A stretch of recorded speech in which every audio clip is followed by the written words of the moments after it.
Now here, right click on Hello World folder and go to new Python file.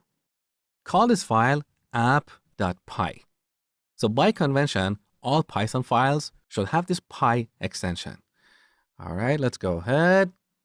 Now let's collapse this project panel by clicking here and write our first Python program. Simply type print, print, all in lowercase, open and close parentheses, and inside this parentheses, add quotations. You can either use single quotes or double quotes. Now, in between the quotes, write your name. I am Mosh Hamedani, so let's write that here. So this is your first Python program. With this piece of code, you can print your name on the screen. Now to run this, go on the top, under the Run menu, click Run. Also note that there is a shortcut associated with this command. When I program, I always use shortcuts because that increases my productivity. So here on a Mac computer, the shortcut is Control, Option, and R. On Windows, it's different. So let's go ahead with that.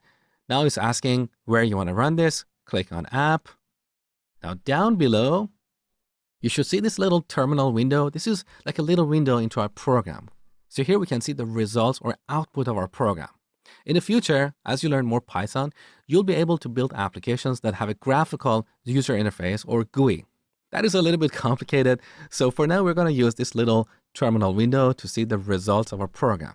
So as you can see, my name is printed here. Now, as you write code, this window might get in the way. So you can always resize it or minimize it by clicking this icon here.